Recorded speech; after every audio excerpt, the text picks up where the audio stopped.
Assalamu alaikum dear students, dear viewers. Welcome back to our channel Target 360. I hope कि आप सब लोग अच्छे से होंगे, मजे में होंगे. Today we are going to start the very first unit of class 12th botany, that is reproduction in flowering plants or reproduction in angiosperms. ये वीडियो उन स्टूडेंट्स के लिए है जो जेके बोपी की तैयारी कर रहे हैं. So let us begin this topic. Let's start the topic. ये जो हमारा टॉपिक है रिप्रोडक्शन इन फ्लावरिंग प्लांट्स, ये 7 मार्क्स का है.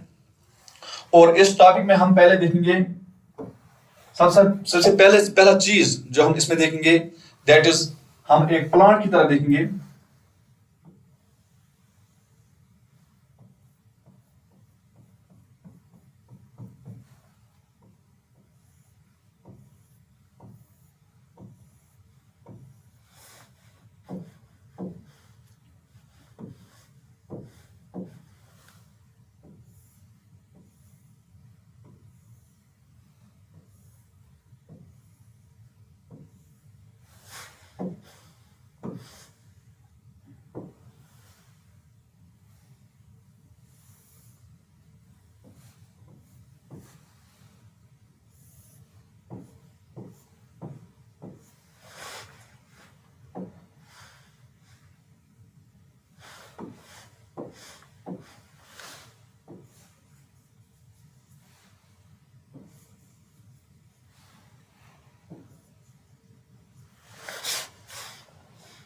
तो हमारे सामने ये एक प्लांट है, ये हमारे पास सॉइल है.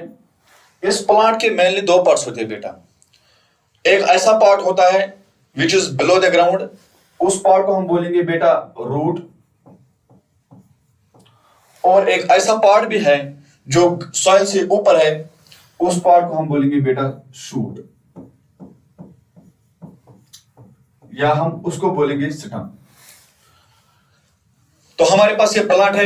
एक पार्ट है हमारा जो सॉइल के नीचे है दैट इज रूट, और एक पार्ट है हमारा जो सॉइल के ऊपर है दैट इज शूट या स्टेम. इस शूट या स्टेम में हमारे पास ये लीव्स भी है,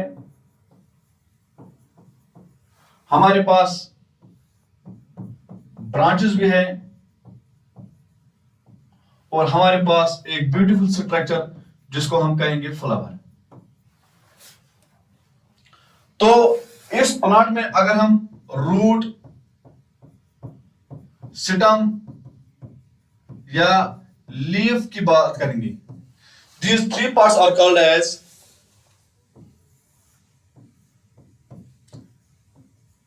vegetative parts.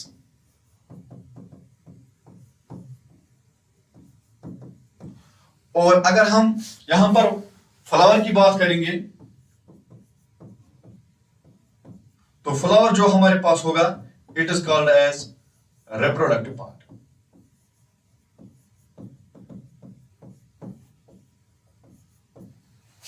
ध्यान से देखना बेटा, हमारे पास एक प्लांट है.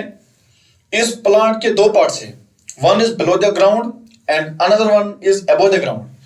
जो बिलो द ग्राउंड है दैट इज रूट, और जो अबव द सॉइल है या अबव द ग्राउंड है दैट इज शूट या स्टेम.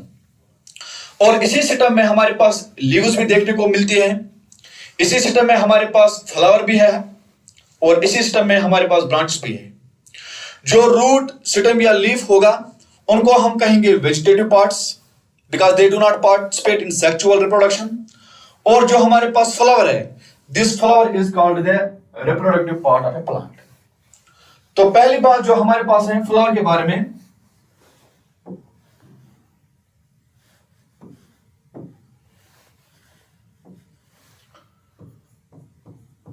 फ्लावर के बारे में अगर हम बात करेंगे, पहला पॉइंट जो है it is the reproductive part of A plant.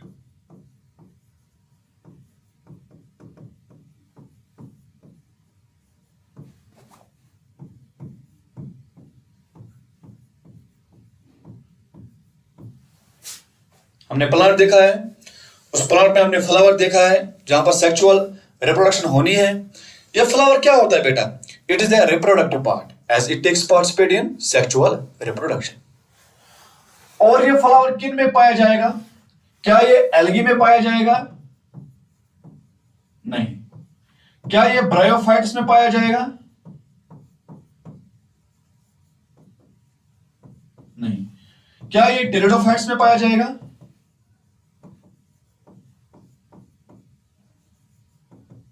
नहीं।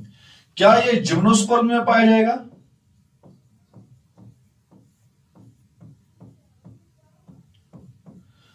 तो ना एल्गी में पाया जाएगा ये फ्लावर, ना ब्रायोफाइट्स में है, ना टेरिडोफाइट्स में है, ना जिम्नोस्पर्म्स में है। तो ये फ्लावर अगर देखने को मिलेगा, किन में देखने को मिलेगा? ये फ्लावर हमारा एंजियोस्पर्म्स में देखने को मिलेगा। तो दूसरा पॉइंट हम अगर फ्लावर के बारे में कहेंगे, ये हमारा पहला पार्ट है, it is the reproductive part of plant, number 1 point. Number 2 point जो है that is it is the characteristic future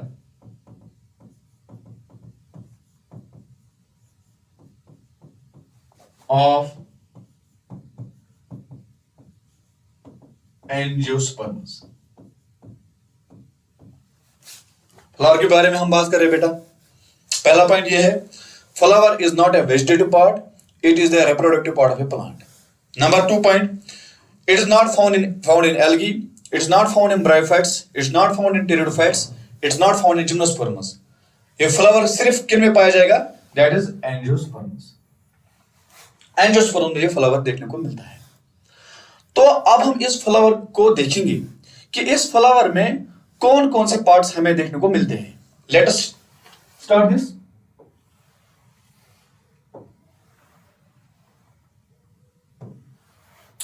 लो जी, ये हमारे पास एक फ्लावर है, ब्यूटीफुल फ्लावर। इस फ्लावर के मेनली 4 वर्ल्स देखने को मिलेंगी।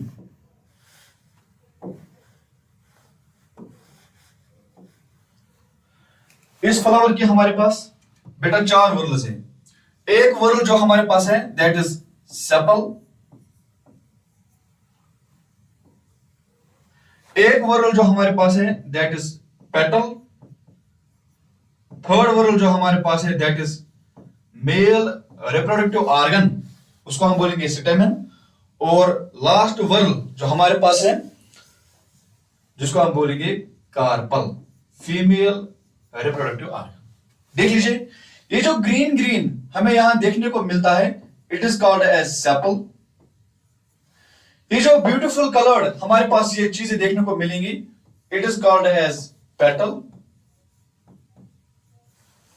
थर्ड जो हमारे पास ये स्ट्रक्चर है it is called as stamen, और इस स्टेमन के हमारे पास 2 चीजें हैं, one is filament and another is anther. Sepal जो है ग्रीन ग्रीन है हमारे पास, उसके बाद जो ब्यूटीफुल कलर्ड वर्ल है उसको हम बोलेंगे पेटल। थर्ड जो हमारे पास मेल रिप्रोडक्टिव स्ट्रक्चर है उसको हम बोलेंगे स्टेमन, और फोर्थ जो हमारे पास फीमेल रिप्रोडक्टिव स्ट्रक्चर है, this female reproductive structure is called as carpel.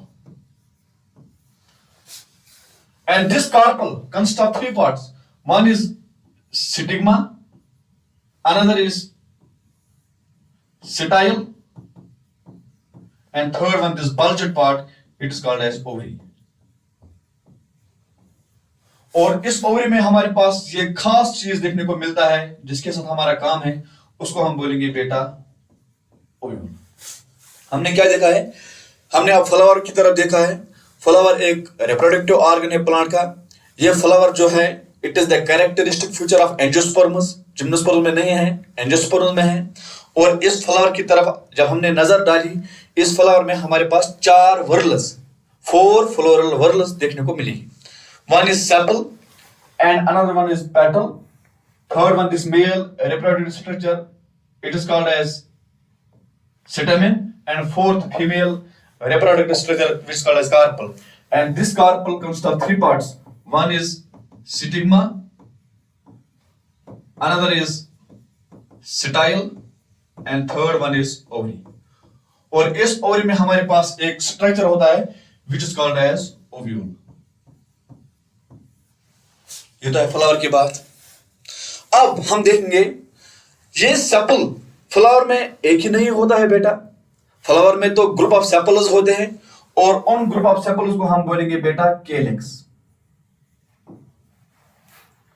ये पेटल जो है हमारे पास अभी दो पेटल्स या चार पेटल्स 1 2 3 और 4 चार पेटल्स देखने को मिलेगी। उन ग्रुप ऑफ पेटल्स को हम बेटा बोलेंगे करोला। थर्ड जो है हमारे पास ये male reproductive structure, this male reproductive structure is called as स्टेमन।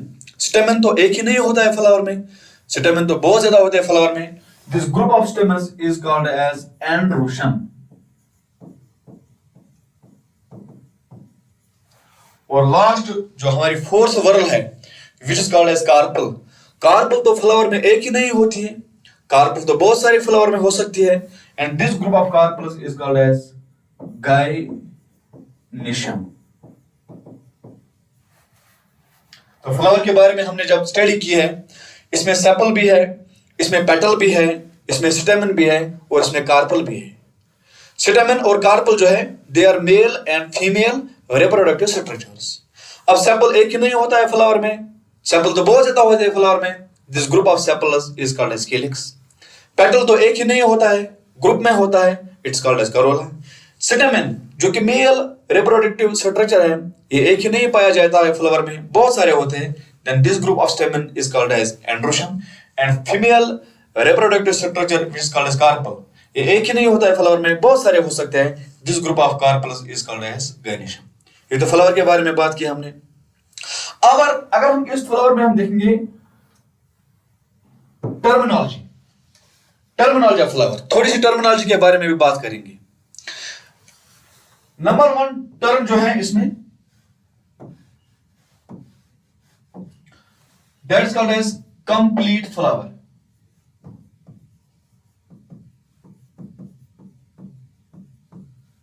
Complete flower क्या होता है बेटा? कंप्लीट फ्लावर वो फ्लावर होता है जहां पर चारों के चारों वर्ल्स, सेपल भी, पेटल भी, स्टेमन भी और कार्पल भी, चारों के चारों वर्ल्स अगर फ्लावर में प्रेजेंट होंगे तो हम उस फ्लावर को बोलते हैं कंप्लीट फ्लावर।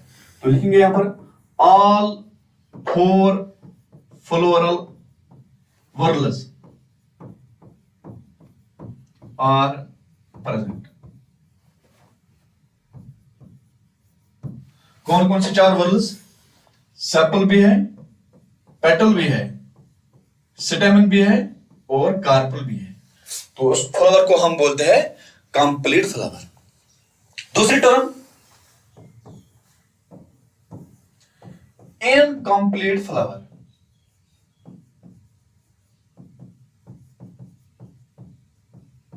इनकंप्लीट फ्लावर बेटा क्या होता है? इनकंप्लीट फ्लावर वो होता है जहां पर फ्लावर में एक या एक से ज्यादा वर्ल एब्सेंट होगी। ये वर्ल तो सेपल भी एब्सेंट हो सकती है, पेटल भी एब्सेंट हो सकता है, स्टेमन भी एब्सेंट हो सकता है या कार्पल भी एब्सेंट हो सकता है। अगर एक या एक से ज्यादा वर्ल एब्सेंट होंगे फ्लावर में तो उस फ्लावर को हम बोलेंगे बेटा incomplete flower. 1 or more than 1 whorl is absent. Third terminology बेटा परफेक्ट फ्लावर।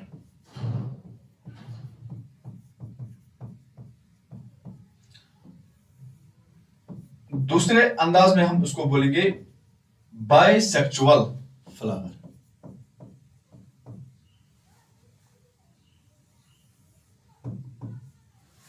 परफेक्ट फ्लावर क्या होता है बेटा?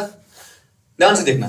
परफेक्ट फ्लावर वो फ्लावर होता है जहां पर दोनों sex organ, male sex organ भी और फीमेल सेक्स ऑर्गन भी, स्टेमन भी या कार्पल भी, दोनों के दोनों एक ही फ्लावर में प्रेजेंट होंगे।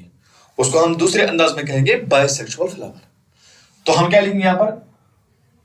Both sex organs are present and last term that is imperfect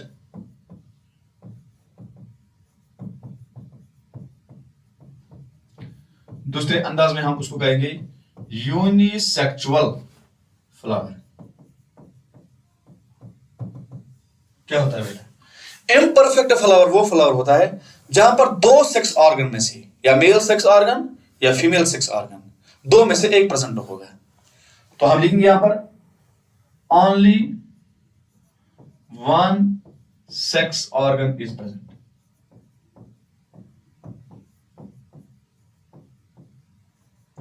अगर इस फ्लावर में male sex organ that is स्टेमन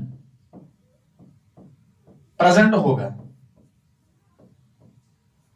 तो इस फ्लावर को हम बोलेंगे बेटा स्टेमिनेट फ्लावर।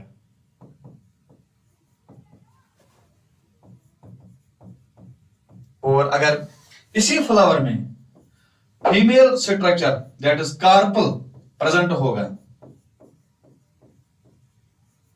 तो उसको हम बेटा बोलेंगे कार्पलेट फ्लावर।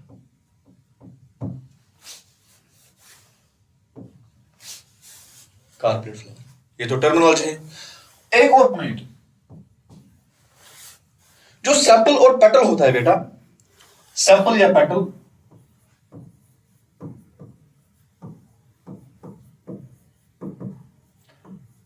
इनको हम बोलते हैं बेटा they are non essential whorls.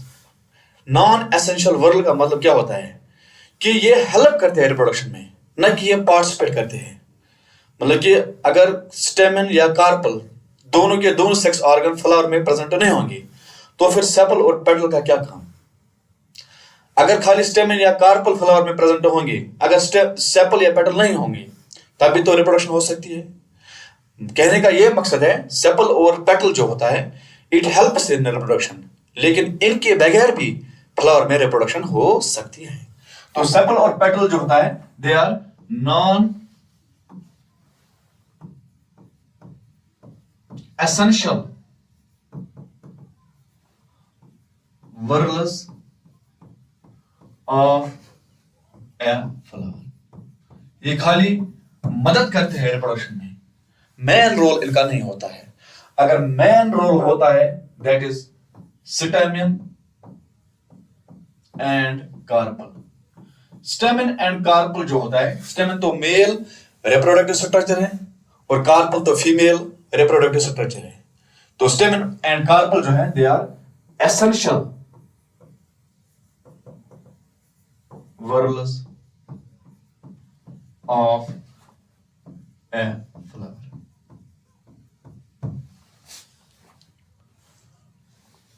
तो हमने बेटा क्या देखा है? हमने सीधे एक प्लांट देखा है। प्लांट में दो पार्ट्स हैं, one is vegetative part and another is reproductive part. Vegetative part कौन सा है? रूट भी है, स्टेम भी है और लीफ भी है। रिप्रोडक्टिव पार्ट कौन सा है? फ्लावर। जब हमने फ्लावर के बारे में देखा तो फ्लावर के बारे में जब हमने देखा, इस फ्लावर में हमें चार वर्ल्स हैं। Sepal this green and beautiful coloured whorl that's petal, male reproductive structure that is stamen and female reproductive structure that is carpel। हमने फ्लावर में चार वर्ल्स देखी है, sepal, petal, stamen and carpel. Sepal तो एक ही नहीं होता है, group of sepals is called as calyx, group of petal is called as corolla, group of stamen that is male reproductive structure it's called as androecium and group of carpel that is called as gynoecium. ये flower में देखने को मिलेगी। उसके बाद हमने terminology के बारे में बात की है।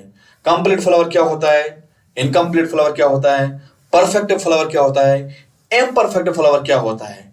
सेपल और पेटल नॉन एसेंशियल वर्ल है, stamen and carpel they are essential whorls of a flower.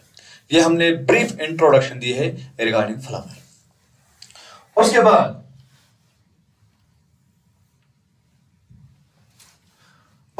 अब रिप्रोडक्शन इन फ्लावरिंग प्लांट्स की कहानी स्टार्ट होने जा रही है। कहानी किस अंदाज से हम बयान करेंगे देख लीजिए आप सर। जो सेक्सुअल रिप्रोडक्शन में इवेंट्स होते हैं बेटा, तीन इवेंट्स होते हैं, ध्यान से देखना। How many events? 3 events are taking participation in sexual reproduction. पहला इवेंट जो हम देखेंगे, जो मैंने यहां पर बोर्ड में स्लाइड दिखाई आपको, that is called as pre fertilisation events. Fertilisation से पहले क्या इवेंट होता है? अरे भाई फर्टिलाइजेशन करने हैं, उसके लिए तो तैयारी करनी है ना। तो तैयारी में हमने क्या देखना है? तैयारी में हमने इस अंदाज से देखना है पहले कि जो ये स्टेमन है इसका स्ट्रक्चर, स्टेमन मैंने अभी बोला आपको बेटा, it is A mail reproductive structure. इस मेल रिप्रोडक्टिव स्ट्रक्चर जिसका नाम है स्टेमन, इसका स्ट्रक्चर कैसा है? देख लीजिए, अगर हमारे पास ये स्टेमन है, इस स्टेमन में हमारे पास दो पार्ट्स हैं, one is filament and another is anther. पहली बात हमने क्या करनी है, हमने इस स्टेमन जो फिलामेंट और एंथर का बना हुआ होता है, हमने इस स्टेमन में इसका स्ट्रक्चर देखना है कि इसका फिलामेंट कैसा है, इसका एंथर कैसा है। दूसरी बात हमने इस स्टेमन में देखनी है माइक्रोस्पोरोजेनेसिस। आराम से देख लीजिए, इस एंथर में कैसे हमारे पास माइक्रोस्पोर बनेगा। पहली बात हमने देखनी है कि स्टेमन का स्ट्रक्चर कैसा है, और दूसरी बात हमने देखनी है फर्टिलाइजेशन से पहले कि इस स्टेमन में जो कि हमारे पास एंथर है, इस एंथर में माइक्रोस्पोर कैसे बनेगा, और वही माइक्रोस्पोर मेल गैमेटोफाइट या पोलन ग्रेन कैसे बनाएगा। पहले हमें देखिए कि स्टेमन का स्ट्रक्चर कैसा है। इस स्टेमन में जो ये एंथर हमारे पास है, इस एंथर में माइक्रोस्पोर कैसे बनेगा, उस प्रोसेस को हम बोलेंगे माइक्रोस्पोरोजेनेसिस। और वही माइक्रोस्पोर आगे जाके पोलन ग्रेन या मेल गैमेटोफाइट कैसे बनाएगा, जिस पोलन ग्रेन में हमें दो मेल गैमेट्स बनेंगे। ये वाली प्रोसेस हमने देखनी है। दूसरा पॉइंट क्या हमने देखना है प्री फर्टिलाइजेशन में, कि फीमेल का structure, that is structure of carpel या structure of carpel which is a female reproductive structure. इसका स्ट्रक्चर कैसा है देख लीजिए जरा। अगर हम यहां पर देखेंगे, फीमेल का स्ट्रक्चर इस अंदाज से होता है,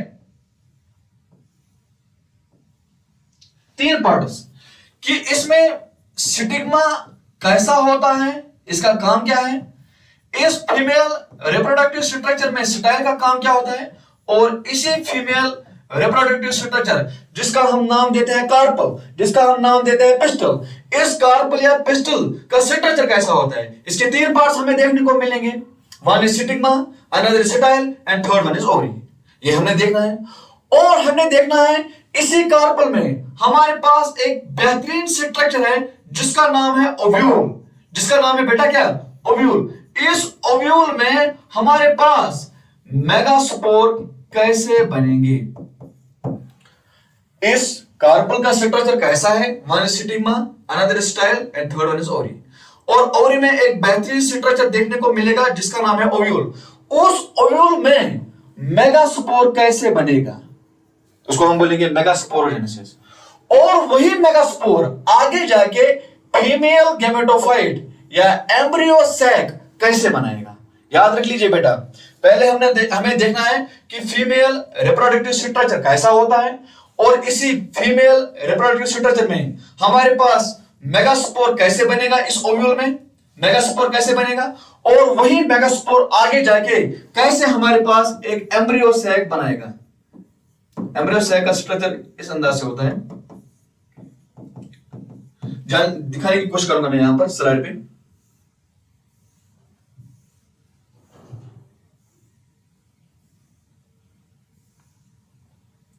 देख लीजिए बेटा, ये हमारे पास है एम्ब्रियो सैक या फीमेल गैमेटोफाइट।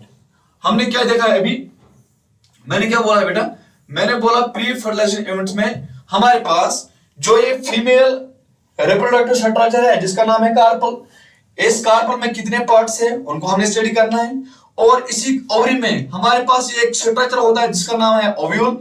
इस ओव्यूल में मेगास्पोरोजेनेसिस, कैसे मेगास्पोर बनेगा, और वही मेगास्पोर आगे जाके एम्ब्रियो से कैसे बनाएगा, जो मैंने अभी आपको दिखाया है। This is second event.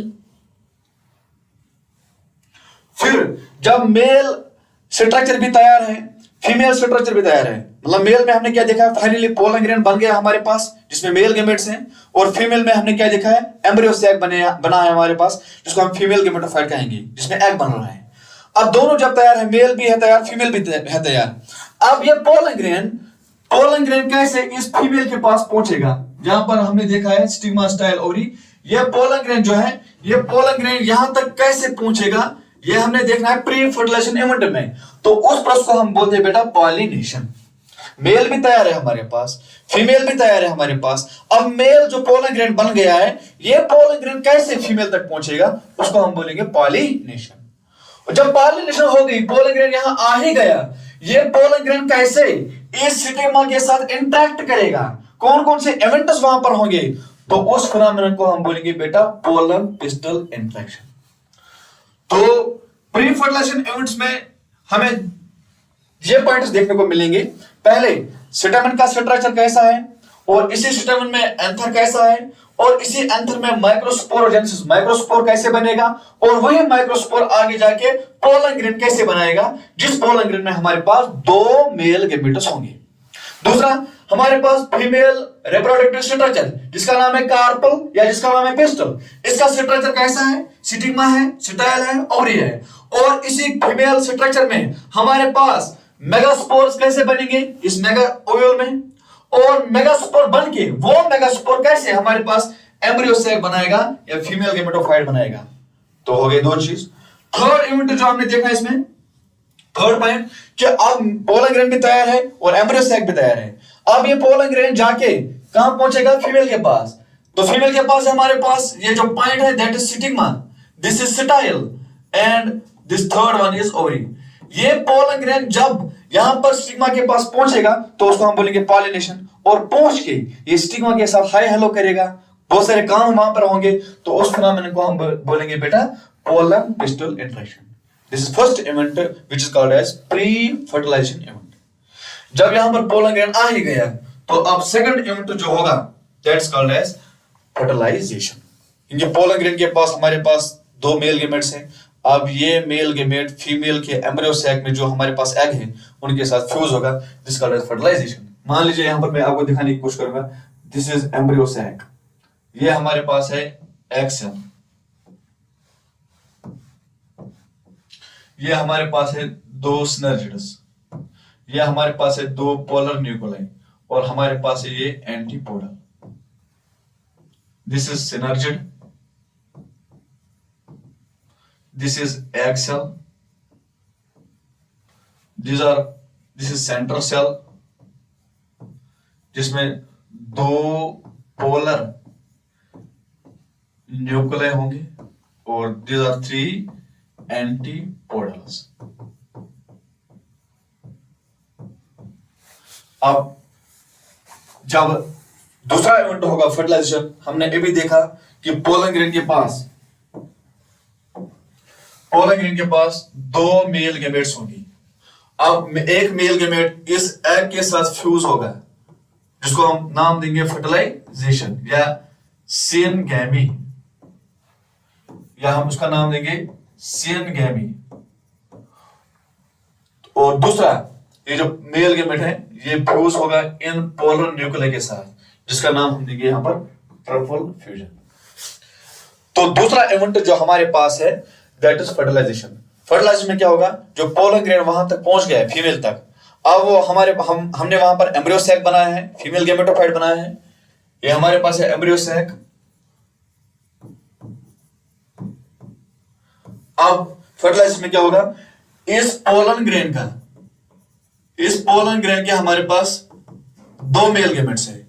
एक मेल गैमेट सीधे एग के साथ फ्यूज होगा, जिसका हम नाम देंगे सिनगैमी, और दूसरा मेल गैमेट हमें सेंट्रल सेल के पोलर न्यूक्लियाई के साथ फ्यूज होगा, जिसका हम नाम देंगे ट्रिपल फ्यूजन।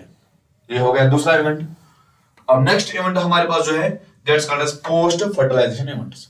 फर्टिलाइजेशन के बाद क्या होंगे, फर्टिलाइजेशन के बाद क्या होगा देख लीजिए। यहां पर हमने यहां पर अभी दिखाया आपको, यहां पर एम्ब्रियो सैक,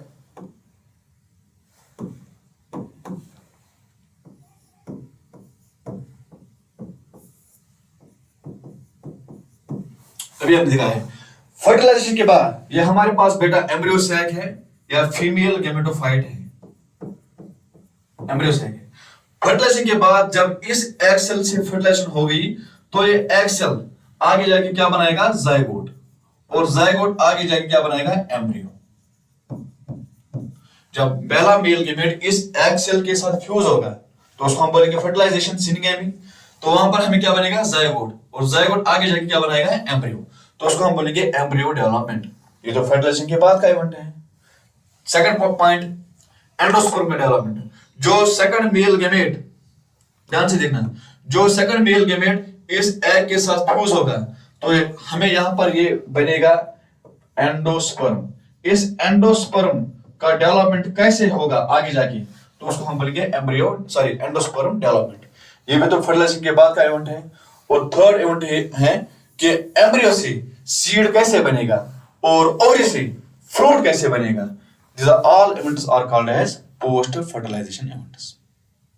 तो सम टोटल में हम इसको एक बार फिर से आपके सामने ब्रीफ में डिस्कस करने की कोशिश करेंगे। फर्टिलाइजेशन में हमारे पास 3 इवेंट्स हैं। एक तो है प्री फर्टिलाइजेशन इवेंट्स, दूसरा है फर्टिलाइजेशन, और तीसरा है पोस्ट फर्टिलाइजेशन इवेंट्स। ये तीनों इवेंट्स हमारे हैं सेक्सुअल रिप्रोडक्शन की।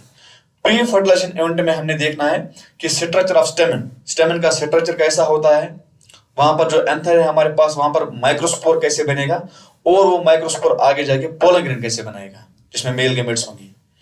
दूसरा हमने देखना है फीमेल का स्ट्रक्चर कैसा है, और उस फीमेल स्ट्रक्चर में मेगास्पोर कैसे बनेगा, और वो मेगास्पोर आगे जाके एम्ब्रियो सैक या फीमेल गेमेटोफाइट कैसे बनाएगा जिसमें एग होगा। अब दोनों तैयार हैं। थर्ड इवेंट जो थर्ड प्रोसेस जो देखनी है दैट इज कि ये पोलन ग्रेन कैसे ट्रांसफर होगा फीमेल तक, उसको हम बोलेंगे पॉलिनेशन। और वहां पर पोलन ग्रेन की इंटरेक्शन होगी स्टिग्मा के साथ, उसको हम बोलेंगे pollen pistil interaction. This all events are called as pre fertilisation events. जब वहां पर पहुंच गया तो अब फर्टिलाइजेशन होनी है, तो उसको हम जो तो हमारे पास सेकंड इवेंट है जिसमें 2 चीजें होंगी। एक तो होगी सिनगेमी। सिनगेमी में पहला मेल गेमेट एग के साथ फ्यूज होगा, और दूसरा मेल गेमेट 2 पोलर न्यूक्लियर के साथ फ्यूज होगा जिसको हम बोलेंगे ट्रिपल फ्यूजन। हो गई फर्टिलाइजेशन। और थर्ड इवेंट जो फर्टिलाइजेशन के बाद होगा, जो जायगोट हमारे पास है वो एम्ब्रियो कैसे बनेगा, जो जो एंडोस्पर्म हमारे पास है वो आगे जाके डेवलप कैसे होगा, और एम्ब्रियो से हमारे पास सीड कैसे बनेगा। उन तीनों इवेंट को हम बोलेंगे post fertilization events. Let us begin this events one by one. तो प्री फर्टिलाइजेशन इवेंट्स में हमने देखना है पहला स्ट्रक्चर ऑफ स्टेमन, जो अभी मैं बात कर रहा था बेटा कि स्टेमन का स्ट्रक्चर कैसा है। स्टेमन is a mail reproductive structure. बेटा इस स्टेमन में हमारे पास 2 चीजें होती है। एक तो हमारे पास ये डांडी जो होती है जिसको हम बोलते हैं फिलामेंट, और दूसरा जो हमारे पास ये होता है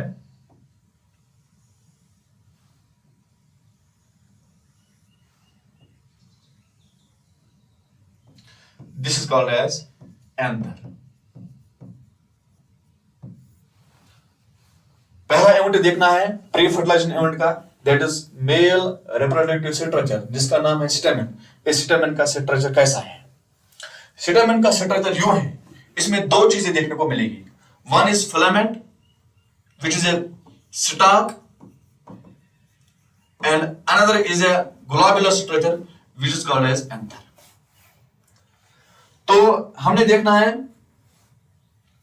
अगर हम इस फिलामेंट को बनाएंगे, सॉरी स्टेमन को बनाएंगे, ये हमारे पास फिलामेंट है और हमारे पास ये एंथर है। This is called as filament, this is called as anther. ये हमारे पास मेल रिप्रोडक्टिव स्ट्रक्चर है। अगर हम इस एंथर का हम अगर ट्रांसफर सेक्शन देखेंगे, मतलब हमने इसको काटा है बेटा, अगर हम अब इसको देखेंगे तो डायग्राम इस अंदाज से हमें देखने को मिलेगी। जब हम इस एंथर का ट्रांसफर सेक्शन देखेंगे तो हमारे पास जो ट्रांसफर सेक्शन है वो इस अंदाज से देखने को मिलेगा। इस एंथर में हमारे पास, मैं आपको रफली दिखाने की कोशिश करूंगा, ऐसे कुछ देखने को मिलेगा। ये एंथर देख लीजिए, ये हमारा एक लोब है, ये हमारा एक लोब है, ये वाला हमारा दूसरा लोब है, ये दूसरा लोब है। लेकिन हर किसी लोब में हमारे पास 2 चैम्बर्स होते हैं। अगर हम ये एंथर को दिखाने की कोशिश करेंगे, एंथर इज ए 2 लोबड स्ट्रक्चर जिसको हम बोलेंगे बाइलोबड। ये हमारे पास एक लोब है और ये हमारे पास एक लोब है। इस तरह यहां पर ये हमारे पास यहां तक एक लोब है और हमारे पास यहां से एक लोब है, हो गए बाइलोबड। और हर किसी लोब में दो चैम्बर्स देखने को मिलेगी, ये एक चैम्बर, ये एक चैम्बर, और इस वाले लोब में भी दो चैम्बर्स देखने को मिलेंगे, ये एक चैम्बर और ये एक चैम्बर। तो एंथर की अगर हम बात करेंगे, एंथर हमारे पास है बाइलोबड स्ट्रक्चर, दो lobes, this is first lobe, this second lobe, this is first lobe, this second lobe. और हर किसी लोब में हमने देखा है बेटा, इस लोब में हमारे पास दो चैम्बर्स हैं, इस लोब में हमारे पास दो चैम्बर्स हैं, तो उसको हम बोलेंगे बेटा total, it's a bilobed and tetrasporangiate structure.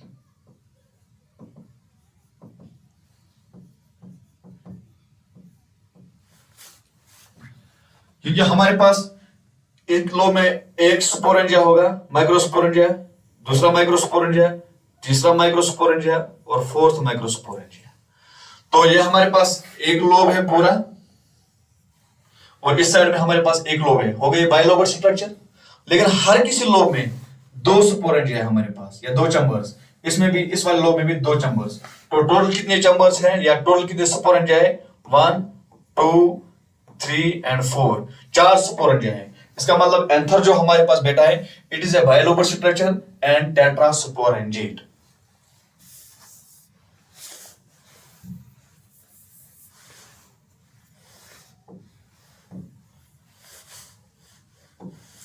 बाइलोबड structure है और टेट्रास्पोरेंजिएट है। एक और व्यू से देखने की कोशिश करेंगे, ये हमारे पास एक लोब है और ये हमारे पास एक लोब है, हो गए बाइलोबड। और हर किसी लोब में ये हमारे पास एक स्पोरेंजिया है, ये हमारे पास एक स्पोरेंजिया है, मतलब कि हर किसी लोब में बेटा हमें दो स्पोरेंजिया देखने को मिलेंगी।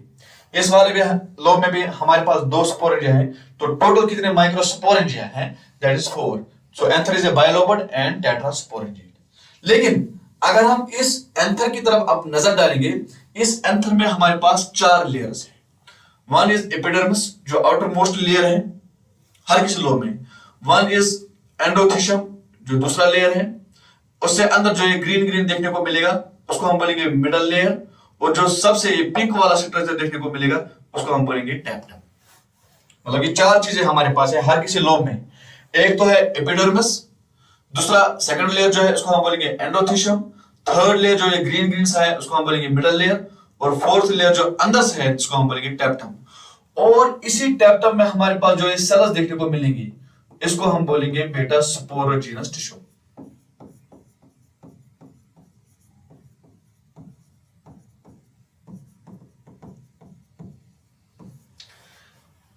दूसरी स्लाइड में दिखाने की कोशिश करूंगा। हमारे पास एपिडर्मिस है ये ग्रीन, उसके बाद जो दूसरा लेयर है उसको हम बोलेंगे रेड वाला, उसको हम बोलेंगे एंडोथीशियम। उसके बाद थर्ड लेयर जिसको हम बोलेंगे मिडल लेयर, ये ब्लू ब्लू, और उसके बाद इनर मोस्ट लेयर जो ये ब्लैक सा है उसको हम बोलेंगे बेटा टैप्टम। और इस टैप्टम के अंदर हमारे पास होता है, अभी मैंने दिखाया है, मान लीजिए हमारे पास ये एंथर है, ये बाइलोबड है, और हर किसी लोब में 4 चैम्बर्स हैं। पहला लेयर जो है जिसका एपिडर्मिस, उसके बाद जो दूसरा लेयर होगा हमारे पास उसको हम बोलेंगे बेटा एंडोथीशियम।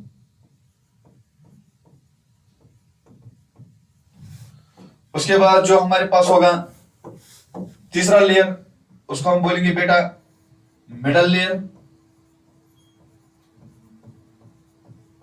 और सबसे इनर मोस्ट लेयर जो हमारे पास होगा जिसको हम बोलेंगे टैप्टम।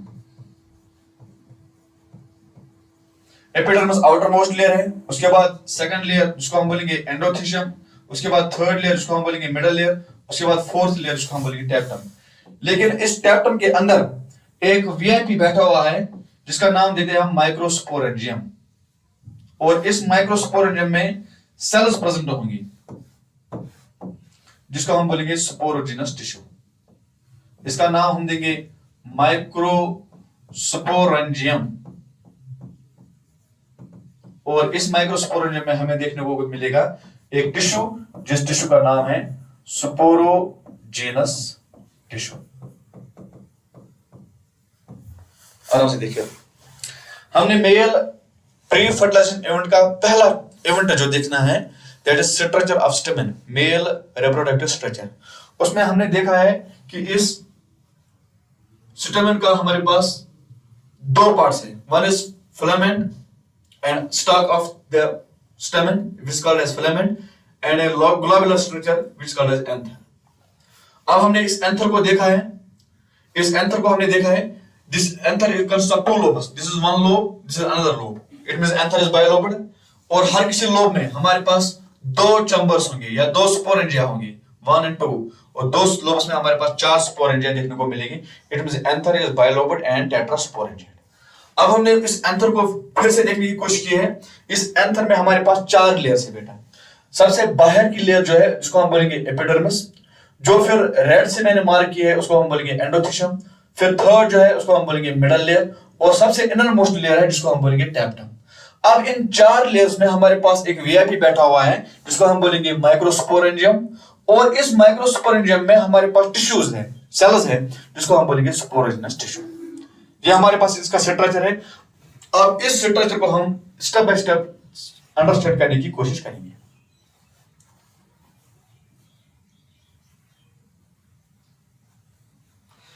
जो फर्स्ट लेयर है हमारे पास जिसका नाम है एपिडर्मिस। एपिडर्मिस के बारे में अगर हम डिस्कस करने की कोशिश करेंगे, जो इस एंथर का एपिडर्मिस होता है, it is outer most layer.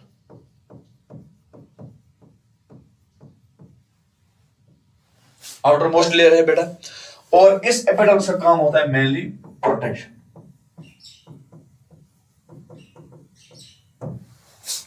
जो दूसरा लेयर है हमारे पास जिसका नाम है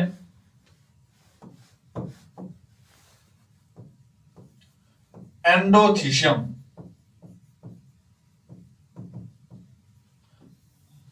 एंडोथीशियम के बारे में बेटा अगर हम देखेंगे, यह हमारे पास है second layer of anther, second layer, और इसका भी जो मेन काम एनसीईआरटी ने बताया है, that is it plays an important role in protection. और थर्ड इंपॉर्टेंट फंक्शन जो इस एंडोथेलियम का है, it plays an important role in dehiscence of anther. मतलब क्या है इसका, जब इस एंथर में हमारे पास जो ये स्पोरेंजियम है, जहां पर स्पोरोजिनस टिश्यूज है, इस स्पोरोजिनस टिश्यू में जब माइक्रोस्पोर या माइक्रोस्पोर से पोलन ग्रेन बनेगा, वो पोलन ग्रेन कहां से निकलेगा, वो पोलन ग्रेन इस लाइन ऑफ डेhiscence से निकलेगा जिसका नाम हम देते हैं stomium, this is called as line of dehiscence. यहां से पोलन ग्रेन निकलेगा, लेकिन तब ही निकलेगा जब इस एंथर में प्रेशर आएगा। और वो प्रेशर कैसे आएगा, जब ये एंथर डेhiscence होगा। डेhiscence कैसे होगा, मैंने अभी आपको दिखाने की कोशिश की है कि जो एंडोथेलियम है, this endothelium plays an important role in the dehiscence of anther. Pollen grain stomium से निकलेंगे, लेकिन रोल कौन अदा करेगा, एंडोथेलियम। कैसे, एंडोथेलियम की कुछ सेल्स,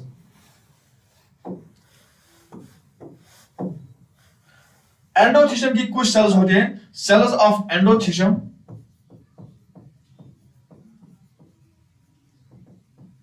जो बनी हुई होती है बेटा अल्फा सेलुलोज की। जो एंडोथेलियम की सेल्स होती है कुछ, वो किसकी बनी हुई होती है, अल्फा सेलुलोज। और ये अल्फा सेलुलोज क्या होता है बेटा, it is hygroscopic in nature.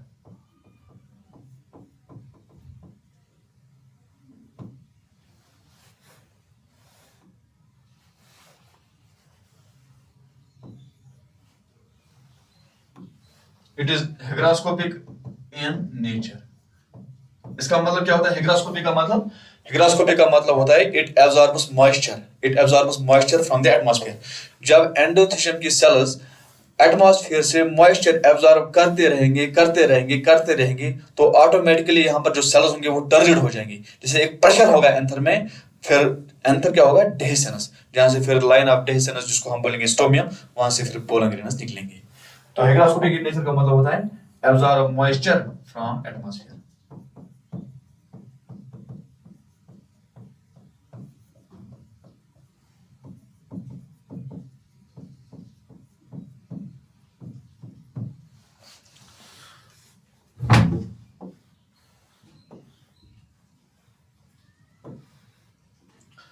Third layer जो हमें इस एंथर में देखने को मिली है, जिसको हम बोलते हैं मिडल लेयर।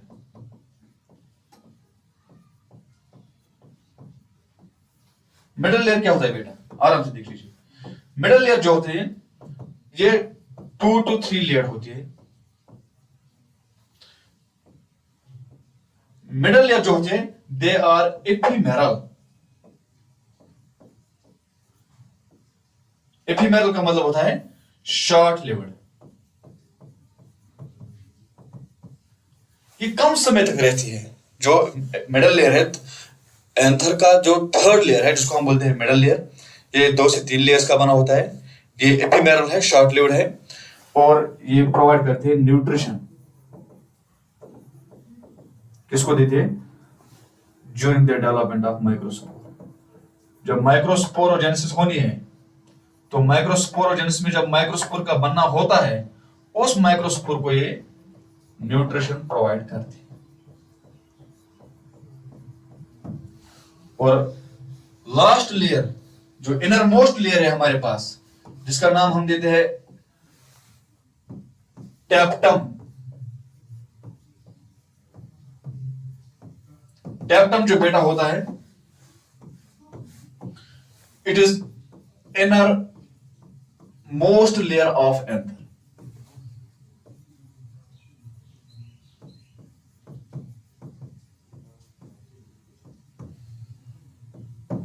अब टैप्टम क्या करेगा? टैप्टम का मेन रोल होता है, इट प्रोवाइड्स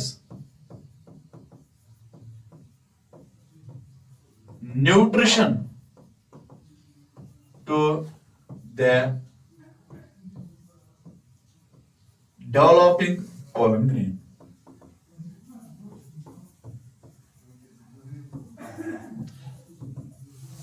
ध्यान से देखिए, जब बेटा माइक्रोस्पोर मदर सेल जो कि डिप्लॉयड होगी स्पोरोजेनस टिश्यू में, जब इसकी मियासिस होगी तो मियासिस के दौरान इसके माइक्रोस्पोर्स बनेंगे। कितने माइक्रोस्पोर्स बनेंगे? 4 माइक्रोस्पोर्स बनेंगे। उन चारों के 4 माइक्रोस्पोर्स को न्यूट्रिशन पहले प्रोवाइड करेगा मिडल लेयर। अब इन माइक्रोस्पोर से बेटा हमें बनाना है पोलन ग्रेन या मेल गेमेटोफाइट। इस पोलन ग्रेन को अगर न्यूट्रिशन कोई प्रोवाइड करेगा तो वो टैप्टम है। तो इस ये लिखा मैंने, this tapetum provides nutrition to the developing pollen grain.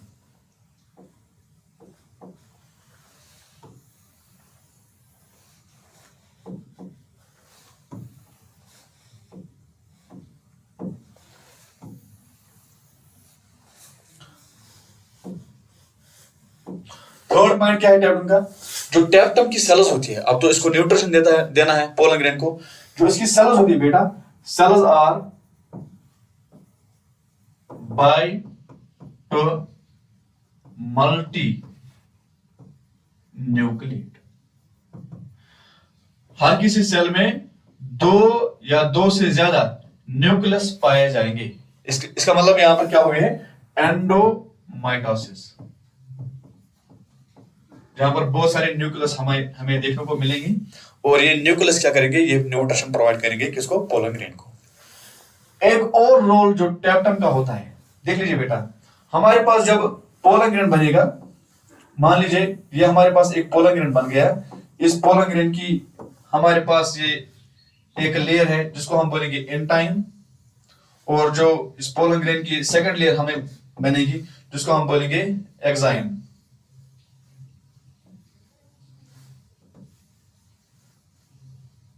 Exine, ये जब पोलन ग्रेन हमें बनेगा, ये जो हमारा आउटर मोस्ट कवर इस पोलन ग्रेन का है जिसको हम बोलेंगे exine.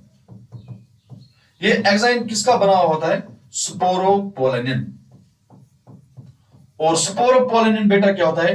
It is a highly resistant material.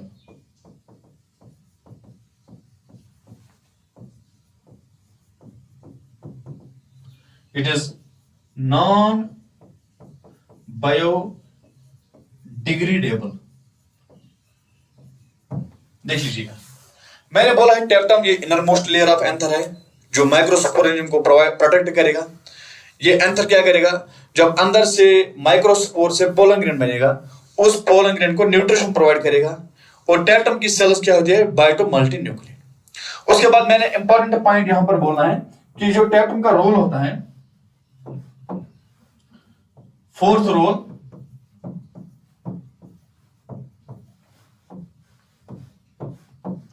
क्या होता है कि इस पोलन ग्रेन का ये आउटर मोस्ट कवर जो होता है, जिसको हम बोलेंगे एक्साइन। एक्साइन किसका बना हुआ होता है? स्पोरोपोलेनिन। स्पोरोपोलेनिन क्या होता है? एक हाईली रेजिस्टेंट मटेरियल होता है जो नॉन बायोडिग्रेडेबल होता है, जिसको कोई डिग्रेड नहीं कर सकता है। कोई एंजाइम ऐसा है ही नहीं दुनिया में जो इसको डिग्रेड करेगा। तो ये हम इसको प्रिजर्व करेंगे एज फॉसिल। इस पोलन ग्रेन को हम प्रिजर्व करेंगे एज फॉसिल। इस एंजाइम का बनना इस टैप्टम का काम होता है। तो हम क्या लेंगे? Helps in the formation of enzyme. जो फिफ्थ रोल होता है, फिफ्थ रोल इसी टैप्टम का, देख लीजिएगा बेटा आराम से। जब माइक्रोस्पोर मदर सेल से मियासिस होगी तो कितने माइक्रोस्पोर बनेंगे? 4 माइक्रोस्पोर।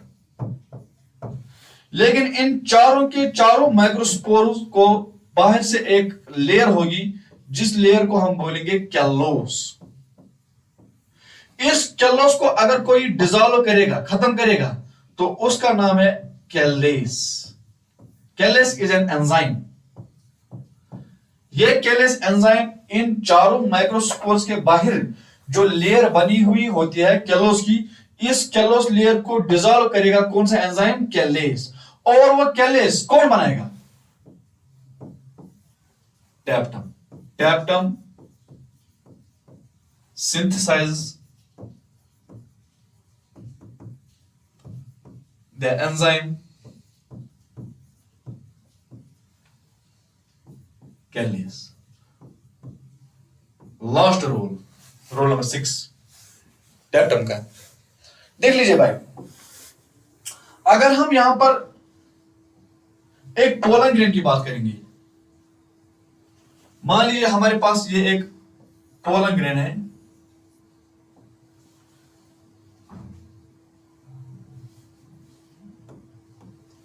ये इसका एक इनर कवर है इंटाइन, और मान लो ये हमारे पास इसका एक और कवर है एक्साइन। कभी कभार किसी पोलन ग्रेन में बाहर से इस एक्साइन के बाहर से एक स्टिकी लेयर होती है। कभी कभार हमें देखने को क्या मिलेगा? इस एक्साइन के बाहर से एक ऑयली लेयर प्रेजेंट होगा। इस ऑयली लेयर को हम बोलेंगे पोलन किट। इस पोलन किट का काम क्या होता है बेटा? पोलन किट का काम क्या होता है? जब कोई बर्ड या जब कोई इंसेक्ट फ्लावर की तरफ आएगा नेक्टर हासिल करने के लिए, तो जो ही वो नेक्टर हासिल करेगा, वहां पर सक करेगा, तो वो पोलन ग्रेन उसको अटैच होगा पॉलिनेशन के लिए, या उसके लेग्स के साथ अटैच होगा, या उसकी बीक के साथ अटैच होगा उस बर्ड के। तो अटैच कैसे होगा? Due to the presence of this pollen kit. As this pollen kit is an oily layer, या आराम से उस बर्ड या उस इंसेक्ट को अटैच होता है, जिसकी वजह से वो पोलन ग्रेन ट्रांसफर होता है फीमेल के पास। इस पोलन किट को कौन बनाता है? इस पोलन किट को बनाता है टैप्टम। तो टैप्टम, लास्ट रोल जो है, tapetum helps in the formation of pollen kit। तो हमने क्या देखा बेटा? हमने प्री फर्टिलाइजेशन इवेंट का पहला चीज जो देखा है, that is structure of stamen. Stamen में हमने दो चीजें देखी है, one is filament that is called as stalk, और जो बाहर ऊपर से है that is called as bilobed anther.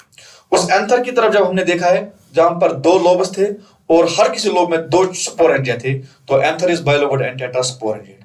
फिर और नजर हमने एंथर की तरफ डाली है, उस एंथर में 4 लेयर्स देखने को मिलेगी, epidermis, endothelium, middle layer and tapetum.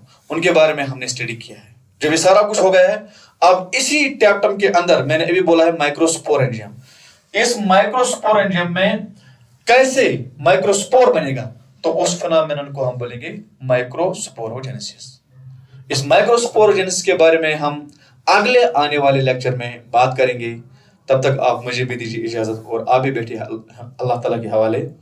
हमारे इस चैनल को लाइक और शेयर या सब्सक्राइब करना ना भूलिएगा, ताकि जितने भी आने वाले लेक्चर होंगे आप तक पहुंचेंगे। तब तक के लिए दीजिए मुझे इजाजत। वमा अना इल्ला बलागुल मुबीन।